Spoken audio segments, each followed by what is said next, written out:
Hello जी, कैसे हैं आप सभी लोग। आई होप अच्छे होंगे। तो आज हम लोग पढ़ेंगे इतिहास में मृदभांड। जी, इसके पहले हम लोगों ने इतिहास में सिंधु सभ्यता पढ़ लिया था। लास्ट लेक्चर जो हुआ था हमारा सिंधु सभ्यता के ऊपर हुआ था। तो जैसे ही सिंधु सभ्यता खत्म होता है उसके बाद वैदिक काल की शुरुआत होती है, और सिंधु सभ्यता के बाद वैदिक काल की शुरुआत होती है। वैदिक काल जैसे ही खत्म होता है तो महाजनपद 16 महाजनपद की स्टार्टिंग हो जाती है।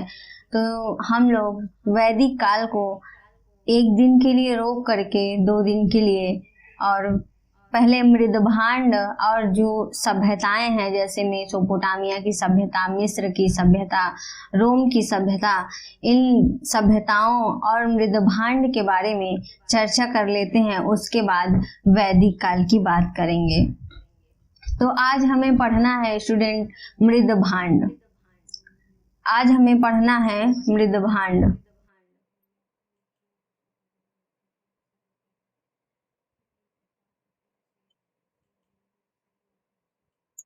मृदभांड जो है, पहले तो ये लोग जानते नहीं थे कि मृदभांड पढ़ना भी चाहिए या नहीं पढ़ना चाहिए, लेकिन फ्लिंडर महोदय हैं इन्होंने विश्व में सबसे पहले मृदभांड का अध्ययन किया।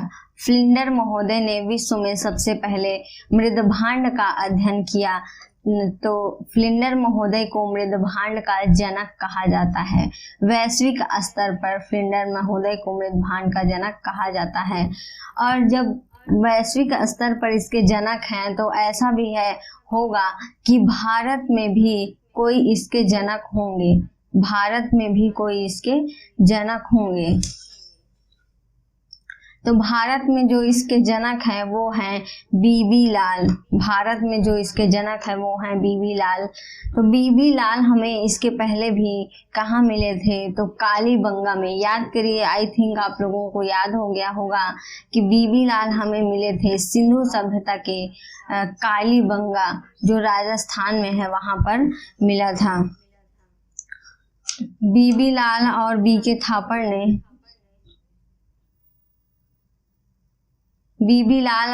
थापड़ ने कालीबंगा की खुदाई करवाई थी।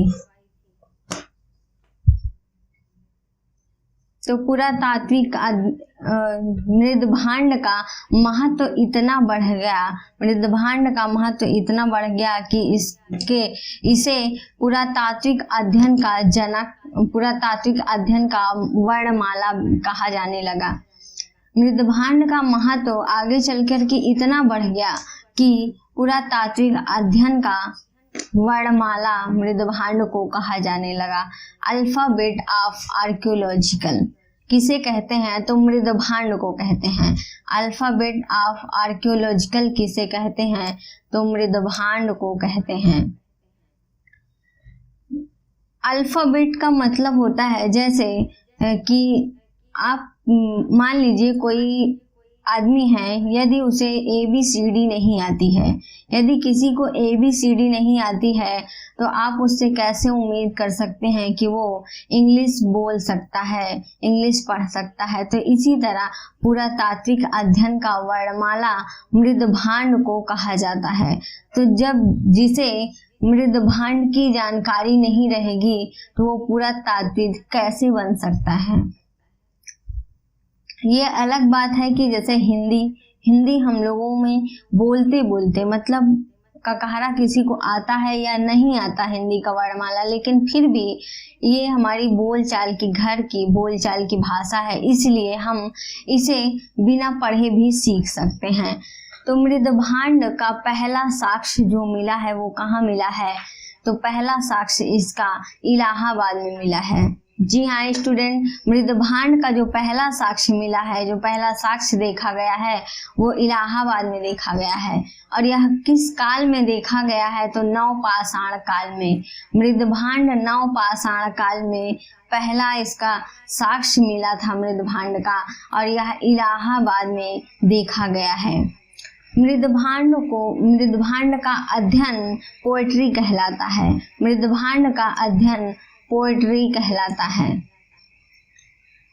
मृदभांड का अध्ययन पोएट्री कहलाता है। तो मृदभांड की आयु निकालने के लिए, मृदभांड की आयु निकालने के लिए थर्मोल्यूमिनेंस विधि का प्रयोग किया जाता है। जिस प्रकार मिट्टी की आयु निकालने के लिए, जैसे कोई घड़ा बना है, कोई मृदभांड बना है, मिट्टी का बना हुआ है, और मिट्टी की जब हम उस घड़े की आयु यूरेनियम विधि से निकालेंगे, जब हम उस घड़े की आयु यूरेनियम विधि से निकालेंगे तो वो घड़े की आयु नहीं निकलेगी, मतलब घड़ा कब बना था ये हमें नहीं पता चलेगा। वो यूरेनियम विधि जो है वो मिट्टी की आयु निकालेगी। यूरेनियम विधि से हमें मिट्टी की आयु का ज्ञात होगा, ना कि हमें घड़े की आयु का। तो घड़े की आयु निकालने के लिए हमें थर्मोल्यूमिनेंस विधि का प्रयोग करना होगा। जैसे जीवाश्म जो होते हैं, जो कभी बहुत सालों पहले जो जीव होते हैं और पृथ्वी में दब करके प्रेशर के कारण वो जीवाश्म बदल जाते हैं, मतलब वो कभी कठोर रहे हैं, कभी जीव रहे हैं, और पृथ्वी में दब जाने के कारण वो द्रव के रूप में जब परिवर्तित हो जाते हैं तो उसे जीवाश्म कहा जाता है। तो जीवाश्म की आयु निकालने के लिए कार्बन 14 का प्रयोग किया जाता है। पेड़ पौधों की आयु निकालने के लिए जो उसमें कैम्ब्रियन होता है, जो वलय होते हैं, उसकी काउंटिंग कर सकते हैं, कैम्ब्रियन की काउंटिंग कर सकते हैं, वलय की गिनती कर सकते हैं।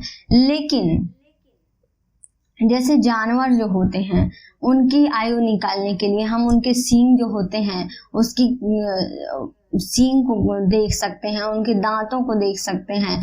तो इसी प्रकार मृदभांड जो होते हैं, मृदभांड की आयु निकालने के लिए हम थर्मोल्यूमिनेंस विधि का प्रयोग करते हैं। मृदभांड का व्यवस्थित ढंग से जो अध्ययन मिला है वो हस्तिनापुर से मिला है।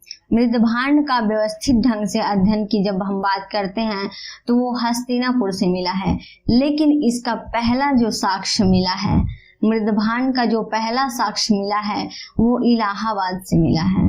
इलाहाबाद, जिसका नाम बदलकर अब प्रयागराज रख दिया गया है। जी, इलाहाबाद से पहला मृदभांड का साक्ष्य मिला है, और इसका सबसे ज्यादा मृदभांड की जो संख्या मिली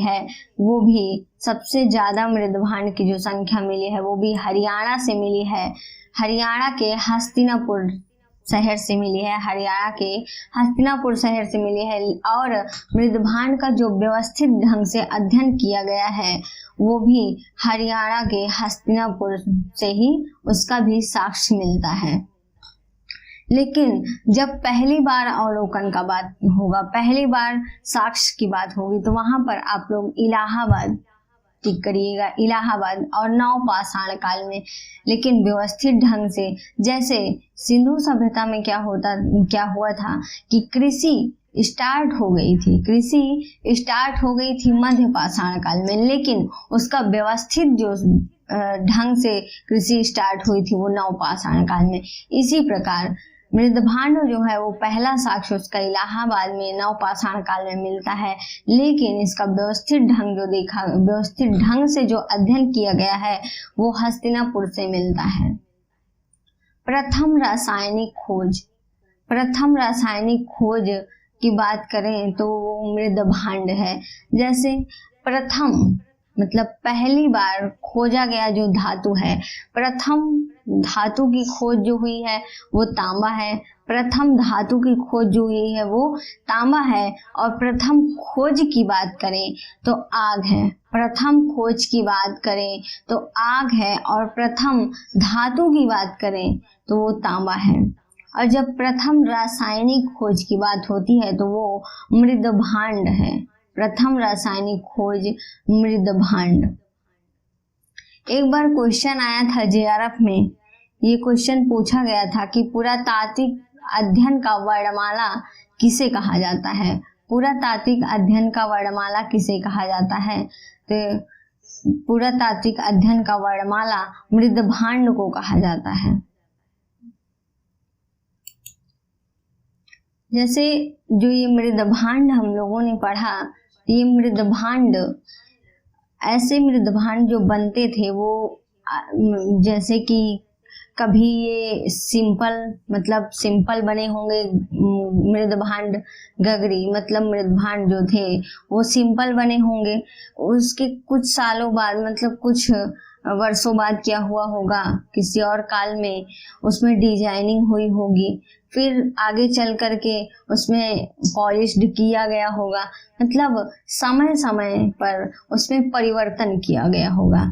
क्योंकि पहले हम लोग क्या करते थे, हर चीज में परिवर्तन देखने को मिलता है, हर चीज में परिवर्तन देखने को मिलता है। जैसे पहले लोग मंजन पाउडर इस्तेमाल करते थे, अब पेस्ट इस्तेमाल करने लगे हैं। तो ऐसे ही हड़प्पा काल की जब हम बात करेंगे, हड़प्पा काल में ये जो मृदभांड देखे गए हैं वो गैरिक मृदभांड देखे गए हैं, गैरिक मृदभांड। हड़प्पा काल में जो मृदभांड मिले हैं वो गैरिक मृदभांड थे। और वैदिक काल में जो मृदभांड मिले हैं तो उस पे मतलब चित्र बना दिया गया था। पहले तो सिंपल मृदभांड थे और वैदिक काल में क्या हुआ, मृदभांड के ऊपर चित्र बना दिया गया था, मतलब पेंटिंग कर दिया गया था। और जब महाजनपद की बात करें तो महाजनपद में जो मृदभांड मिले हैं उस पर पॉलिश्ड कर दिया गया था, उस पर पॉलिश्ड कर दिया गया था। तो यहाँ देखने को मिल रहा है कि समय समय पर हड़प्पा में सिंपल मृदभांड बनते थे, हड़प्पा काल में, वैदिक काल में उसमें चित्र बनने लगे, उसके ऊपर डिजाइन बनने लगे। और महाजनपद काल जब आता है तो वहाँ उस समय क्या होता है, मृदभांड जो होता है उसमें पॉलिश्ड किया जाता था, पॉलिश्ड। यहाँ हड़प्पा काल में जो हम मृदभांड की बात करेंगे तो इस समय के जो मृदभांड थे गैरिक मृदभांड थे, गैरिक मृदभांड। ये गैरिक मृदभांड को इंग्लिश में कहा जाता है ओचरी कलर पोट्री, ओचरी कलर पोट्री। तो कभी कभी होता है कि इसका शॉर्ट नाम ओचरी कलर पोट्री पूरा नहीं देता है, कभी कभी शॉर्ट में पूछ लेता है कि OCP क्या है, OCP क्या है। तो हमें गैरिक मृदभांड के साथ साथ ओचरी कलर पोट्री भी याद रखना होगा और इसका शॉर्ट नाम जो है, शॉर्ट नाम OCP भी याद रखना होगा। क्योंकि UPSC एग्जाम जो है उसको ये नहीं कह सकते हम कि किसी 2-4 साल 10 साल के क्वेश्चन को देख करके, मतलब 2-4 साल 10 साल के क्वेश्चन को अनसॉल्व पेपर से हम सॉल्व करके और उसके आधार पर हम देख सके कि हाँ UPSC में ऐसे क्वेश्चन पूछे जाते हैं या नेट JRF में ऐसे क्वेश्चन पूछे जाते हैं। तो इसका पैटर्न जो है वो कब कैसे क्वेश्चन ला के रख देगा ये नहीं कहा जा सकता कि ऐसे ही क्वेश्चन हमेशा पूछा जाएगा। तो ये गैरिक मृदभांड जो है उसे इंग्लिश में ओचरी कलर पोट्री कहा जाता है और शॉर्ट में OCP कहा जाता है, OCP कहा जाता है। कलर की जब हम बात करेंगे तो गैरिक मृदभांड, जो गैरिक मृदभांड था वो लाल कलर का था, गैरिक मृदभांड लाल कलर का था। वैदिक काल में जो मृदभांड मिले हैं, वैदिक काल में जो मृदभांड मिले हैं तो वो सिंपल नहीं थे, इसमें क्या किया गया था कि पेंटिंग कर दिया गया था। तो चित्रित धूसर मृदभांड मिले हैं। वैदिक काल में चित्रित धूसर मृदभांड मिले हैं। तो चित्रित का मतलब हो गया पेंटेड, धूसर, धूसर का मतलब होता है ग्रे कलर, धूसर का मतलब होता है ग्रे कलर। और मृदभांड को वेयर कहा गया है। तो मृदभांड को पोट्री और वेयर दोनों कह सकते हैं, पोट्री और वेयर दोनों कह सकते हैं। तो यहाँ चित्रित धूसर मृदभांड के साथ मतलब पेंटेड ग्रे वेयर अधिकतर यूज किया गया है, पेंटेड ग्रे वेयर। तो इसका भी शॉर्ट में नाम है PGW, painted grey ware, PGW। तो चित्रित धूसर मृद भांड जो वैदिक काल का था, यह किस कलर का था? तो ग्रे कलर का था, ग्रे कलर का था।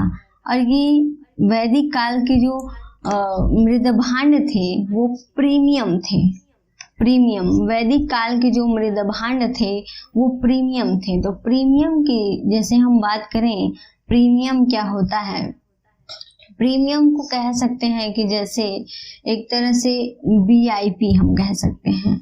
जब हम कहीं रिलेशन में जाते हैं तो क्या होता है, जो रिलेशन में जब जाते हैं तो वहाँ के जो लोग होते हैं वो जो डेली यूज गिलास में पानी पीते हैं, डेली यूज की जो उनकी गिलास होती है उसको ना दे करके मतलब दूसरी डिजाइन तरह की गिलास निकालते हैं। अब तो किसी के यहाँ मृद भांड मतलब बहुत कम ही लोगों के यहाँ मृद भांड रहते हैं, तो अब स्टील वगैरह के बर्तन यूज होने लगे हैं।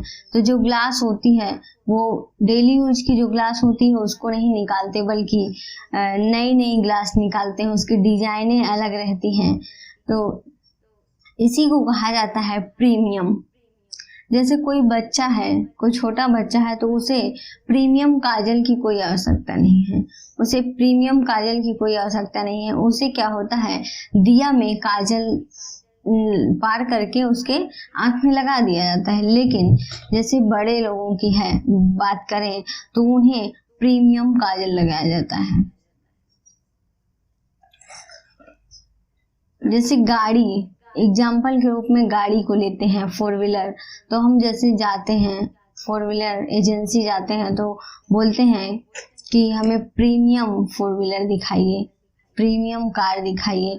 तो वहाँ पर वो नैनो, सुजुकी ये सब नहीं दिखाएंगे, वो लोग नैनो, सुजुकी ये सब नहीं दिखाएंगे, बल्कि ये दिखाएंगे जैसे ओडी है, ये सब प्रीमियम के अंतर्गत आते हैं। तो प्रीमियम को एक तरह से ये कह सकते हैं कि ये थोड़ा VIP होते थे। इस समय के जो वैदिक काल के मृद भांड होते थे, चित्रित धूसर मृद भांड, ये VIP होते थे। उत्तर काले महाजनपद की जब हम बात करें, महाजनपद के समय में उत्तर काले मृद भांड मिलने लगे थे। उत्तर काले चमकीले मृद भांड, उत्तर काले चमकीले मृद भांड। तो इस समय मृद भांड में पॉलिश्ड किया जाने लगा, इस समय मृद भांड में पॉलिश किया जाने लगा। तो ये जो पॉलिश किए जाते थे कलर, ये जो कलर से पॉलिश किए जाते थे, ये कोई नेचुरल कलर नहीं था। ये जो पॉलिश करते थे मृद भांड को कलर से, तो ये कोई नेचुरल कलर नहीं होता था। इस समय केमिकल का बहुत अधिक प्रयोग होने लगा था। केमिकल से ही कलर बनता है और उस केमिकल से ही जो उत्तर काले मृद भांड मिले थे, महाजनपद के जो उत्तर काले चमकीले मृद भांड मिले थे, इस मृद भांड को केमिकल से, रासायनिक से कलर किया जाता था। इसीलिए सबसे ज्यादा जो केमिकल वाला मृद भांड मिला है वो महाजनपद काल में देखने को मिलता है। ऐसे भी क्वेश्चन आता है कि सबसे ज्यादा जो रासायनिक का प्रयोग हुआ है वो किस काल के मृद भांड में किया गया है? तो महाजनपद के समय में जो मृद भांड मिले हैं उसमें सबसे ज्यादा रासायनिक का प्रयोग हुआ है। उत्तर काले चमकीले मृद भांड को नॉर्थ ब्लैक पॉलिश्ड वेयर कहा जाता है, नॉर्थ ब्लैक पॉलिश्ड वेयर कहा जाता है। और यदि हम ये बात करें, पूछें कि आयरन ऑक्साइड मृद भांड, आयरन ऑक्साइड मृद भांड किस काल से मिले हैं? आयरन ऑक्साइड मृद भांड किस काल से मिले हैं? तो यहाँ पर आयरन ऑक्साइड जो है, आयरन ऑक्साइड जो है वो भी एक रासायनिक है, रासायनिक है, केमिकल है। आयरन ऑक्साइड भी रासायनिक है। इसलिए रासायनिक मृद भांड किस काल में देखे गए हैं? तो महाजनपद के काल में देखे गए हैं। आयरन ऑक्साइड मृद भांड महाजनपद के जो उत्तर काले मृद चमकीले मृद भांड हैं उसी को कहेंगे। ये मृद भांड जो मिले हैं वो 600 ईस्वी तक मिले हैं। मृद भांड जो मिले हैं वो 600 ईस्वी तक मिले हैं। अब तक मृदभांड की बात करें तो लगभग 700 से अधिक मृदभांड मिल चुके हैं। अब तक 700 से अधिक मृदभांड देखने को मिल चुके हैं।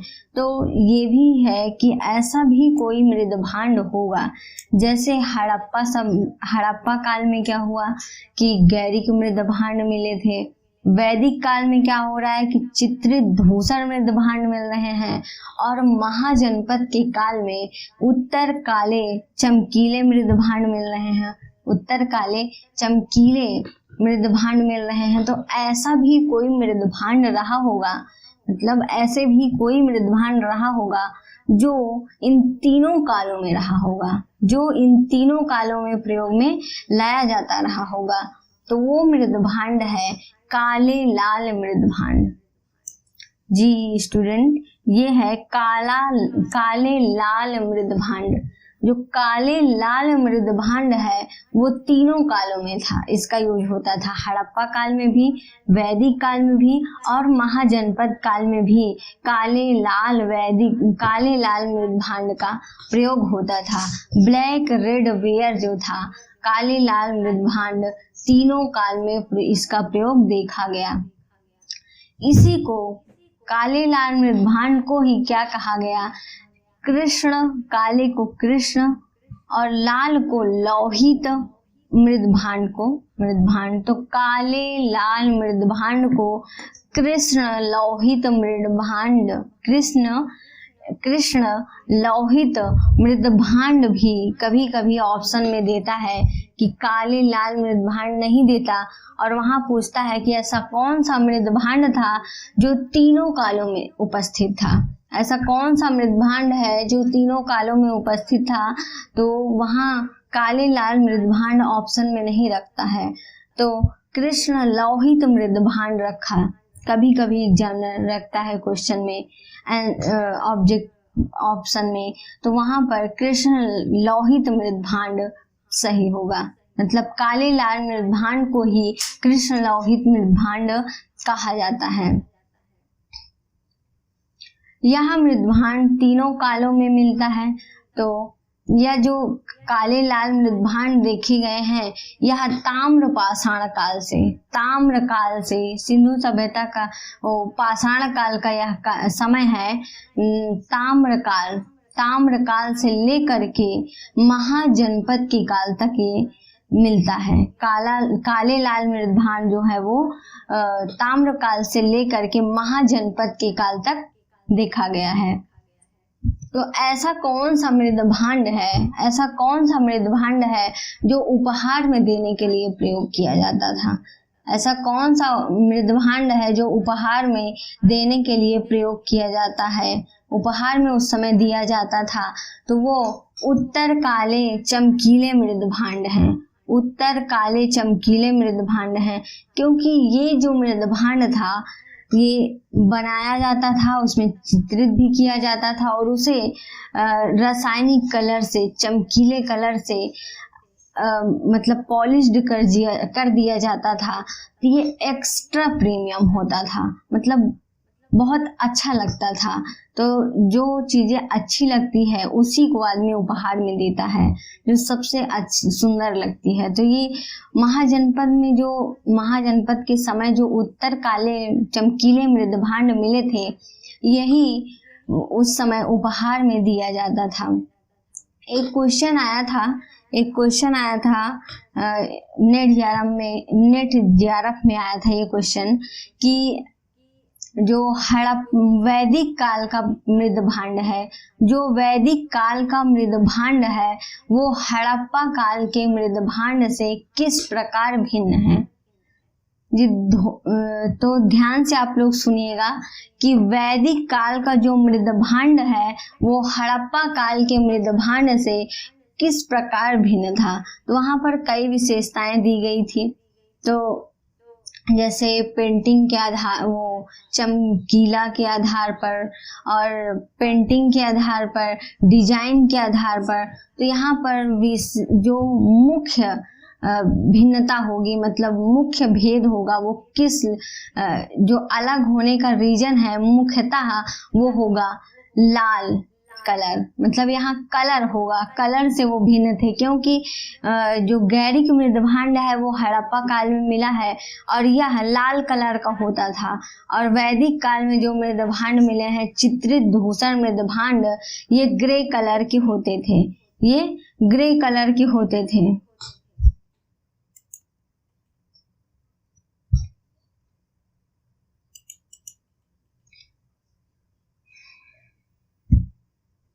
तो प्रथम रासायनिक खोज जो हुई है, प्रथम रासायनिक खोज की जब हम बात करते हैं तो वो मृदभांड की बात करते हैं, और प्रथम खोज की जब बात होती है तो वो आग है। प्रथम धातु की खोज जो हुई है वो तांबा है।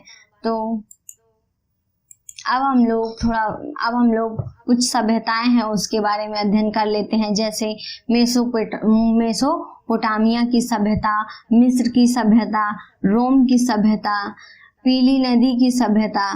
तो सबसे पहले हम मेसोपोटामिया की सभ्यता क्या है इसके बारे में देखते हैं। मेसोपोटामिया की सभ्यता, आखिर इसे क्यों कहा गया मेसोपोटामिया की सभ्यता, और इसका काल मतलब इसका समय क्या है। तो मेसोपोटामिया जो सभ्यता है ये 5000 बीसी पहले विकसित हुई थी। मेसोपोटामिया की सभ्यता 5000 बीसी। यदि हम वर्तमान समय से बात करें तो 7000 पहले विकसित हुई थी, और बीसी की बात करें तो 5000 बीसी ये मेसोपोटामिया की सभ्यता विकसित हुई थी। तो यह कहाँ पर विकसित हुई थी? वर्तमान में ये इराक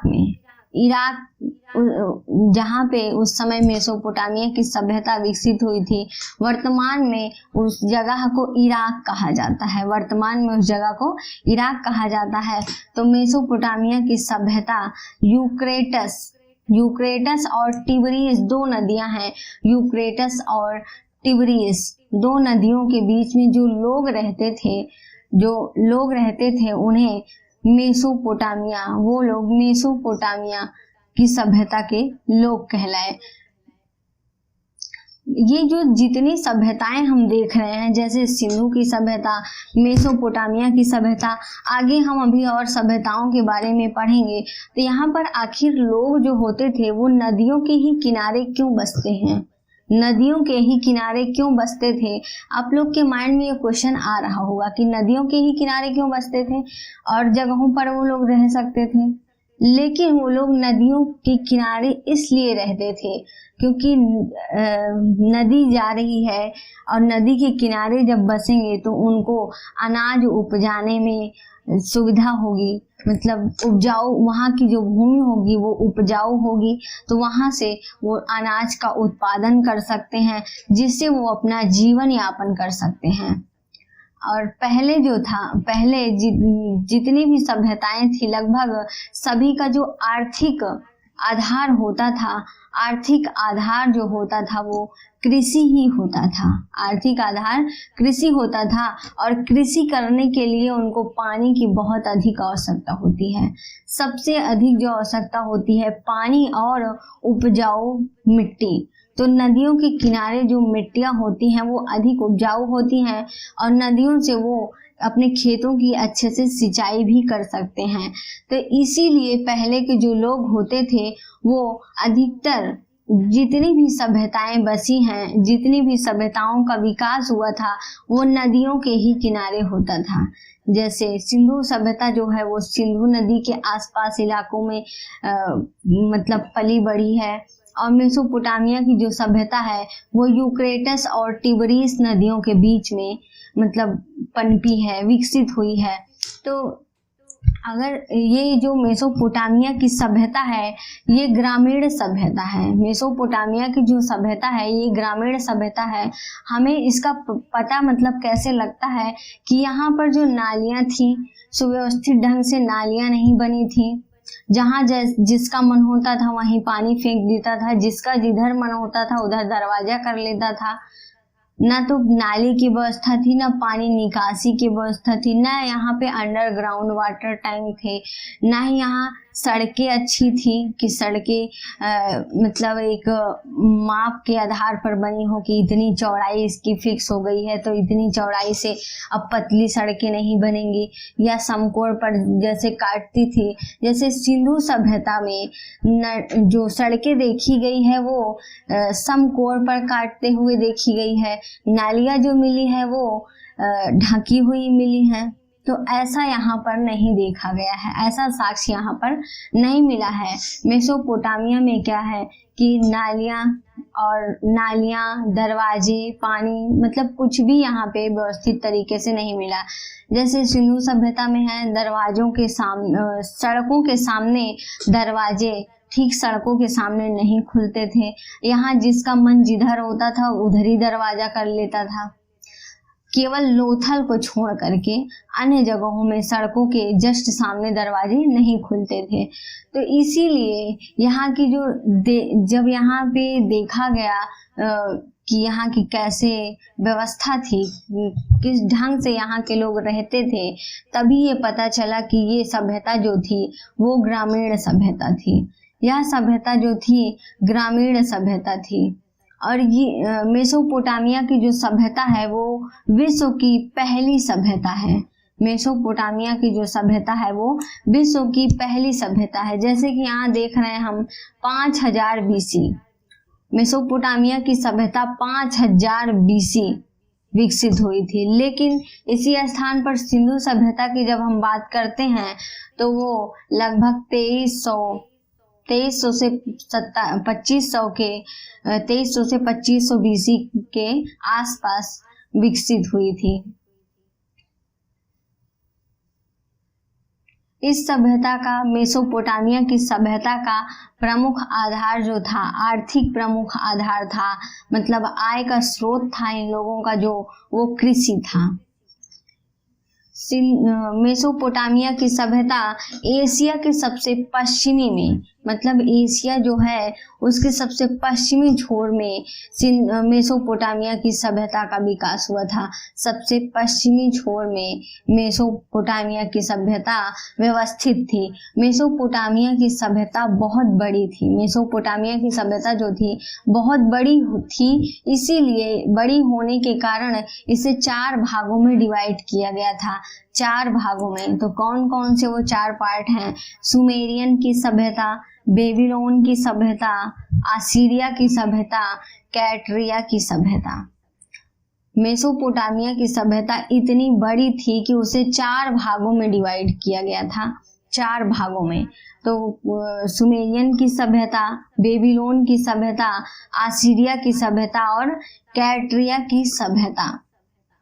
तो बेबीलोन जो है वहां पर क्या मिला है? वहां पर झूलता हुआ बगीचा मिला है। बेबीलोन जहाँ जो है वहां उस स्थान पर झूलता हुआ बगीचा मिला है।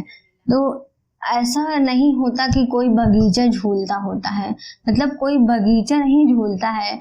वहां पे ऐसी व्यवस्था की गई थी, वहां पे पानी वगैरह जो भी भरा गया था, मतलब ऐसे व्यवस्था किया गया था, ऐसा दिखाया गया था कि वो प्रतीत होता था कि वो बगीचा जो है वो झूल रहा है। इसीलिए उस स्थान का नाम झूलता हुआ बगीचा है। तो बेबीलोन, सिकंदर जो था उसका मकबरा कहाँ है? सिकंदर जो है था उसका मकबरा कहाँ है? तो बेबीलोन में ही सिकंदर का मकबरा स्थित है। बेबीलोन में ही सिकंदर का मकबरा स्थित है। और सिकंदर का जो घोड़ा था उसका नाम था बुके फरार। घोड़े का नाम था बुके फरार। तो जब सिकंदर की मृत्यु हो गई तो घोड़ा भी टेंशन के, अपने मालिक की मृत्यु के टेंशन से उसकी भी मृत्यु हो गई, घोड़े की भी मृत्यु हो गई। तो जिस स्थान पर बुके फरार की मृत्यु हुई थी उस स्थान का नाम बुके फरार रख दिया गया है। जिस स्थान पर बुके फरार की मृत्यु हुई थी तो उस स्थान का नाम बुके फरार रख दिया गया है। और बेबीलोन में ही सिकंदर का मकबरा है, सिकंदर का मकबरा है। तो अब हम पढ़ेंगे मिस्र की सभ्यता। मिस्र की सभ्यता को नील नदी की देन भी माना जाता है। मिस्र की सभ्यता, जो मेसोपोटामिया की सभ्यता थी, इसके जस्ट पास में ही मिस्र की सभ्यता का विकास हुआ। मिस्र की सभ्यता का विकास हुआ। तो मिस्र की सभ्यता को नील नदी की देन भी कहा जाता है। नील नदी की देन भी कहा जाता है। और मिस्र में ये जो मिस्र के लोग थे, इन्हें इजिप्ट कहा जाता है। जो सीबीएसई बोर्ड के मतलब जो इंग्लिश मीडियम के स्टूडेंट होते हैं, वो मिस्र को इजिप्ट कहते हैं। मिस्र को इजिप्ट कहते हैं। तो मिस्र की जो सभ्यता है, ये काफी, यहाँ के जो लोग थे वो काफी आगे, मतलब काफी आगे तक विकास कर चुके थे। जैसे यहाँ के लोग एक मतलब अपनी आत्मा को दूसरे आदमी में भी डाल सकते थे। यहाँ के लोग जो थे अपनी आत्मा को दूसरे आदमी में भी डाल सकते थे। और मिस्र के सभ्यता के जो लोग थे, ये लोग देवता, एलियन और जीन में विश्वास करते थे। देवता, एलियन और जीन में विश्वास करते थे। जो पिरामिड के लिए प्रसिद्ध है, तो पिरामिड के लिए कौन प्रसिद्ध है? मिस्र की सभ्यता, मिस्र के जो लोग थे, मिस्र पिरामिड के लिए सबसे प्रसिद्ध है मिस्र। तो यहाँ पर जो सबसे मतलब बहुत बड़ा और फेमस जो पिरामिड है, वो गाजी का पिरामिड है। जो सबसे फेमस पिरामिड है, जो सबसे प्रसिद्ध पिरामिड है मिस्र में, वो पिरामिड गाजी का पिरामिड है। मिस्र में यहाँ एक राजा था, बहुत महान राजा, मतलब सबसे योग्य जो राजा था, उसका नाम था फिरान। सबसे योग्य जो राजा था मिस्र में, उसका नाम था फिरान। तो फिरान को ऐसा माना जाता है कि इस्लाम धर्म के आधार पर कि यहाँ का जो राजा था उसे श्राप मिला था। फिरान को श्राप मिला था कि उसका शरीर कभी भी गल नहीं सकता, उसका शरीर कभी भी नष्ट नहीं होगा, कभी भी गलेगा नहीं। तो मिस्र के जो लोग थे, यहाँ पे मम्मी बनाने के लिए भी ये लोग बहुत फेमस हैं। मम्मी किसे कहते हैं? तो जब किसी की डेथ हो जाती है, जब किसी की मृत्यु हो जाती है, तो उसकी जो बॉडी होती है उसमें केमिकल का लेप लगाया जाता है। मतलब मृत शव में जो शव होता है उसमें केमिकल का लेप लगाया जाता है, और केमिकल का लेप लगा करके उसे रख दिया जाता है। तो वो वैसे ताजी, मतलब फ्रेश तो नहीं रहती, बॉडी फ्रेश नहीं रहती, काफ़ी उसमें जैसे कि थोड़ा बहुत तो चेंजेज आ जाते हैं, लेकिन वो गलती नहीं है और ना ही वो सड़ती है। इसी को मतलब मम्मी कहा जाता है। मिस्र मम्मी के लिए भी बहुत फेमस था, और यहाँ पिरामिड भी बहुत बनाए जाते थे। मिस्र के लोगों ने ही केमिस्ट्री की खोज किया, और केमिस्ट्री को विज्ञानों का विज्ञान कहा जाता है। केमिस्ट्री को विज्ञानों का विज्ञान कहा जाता है। उस समय मिस्र के लोगों को ही, मिस्र के जो लोग थे, मिस्र को ही मतलब रासायनिक जनक कहा जाता था। रसायन के जनक कहा जाता था, रासायनिक के। लेकिन वर्तमान में क्या है कि वर्तमान में भले ही लेवेसियर को रासायनिक का जनक कहा जाता है, लेकिन उस समय मिस्र को ही रासायनिक का जनक माना जाता था। केमिस्ट्री को विज्ञानों का विज्ञान कहा जाता था। तो अब हम आगे पढ़ेंगे रोम की सभ्यता और पीली नदी की सभ्यता। इसका अगली क्लास में हम इसे पढ़ेंगे। तो जय हिंद, आज के लिए इतना ही। अब मिलेंगे अगली क्लास में।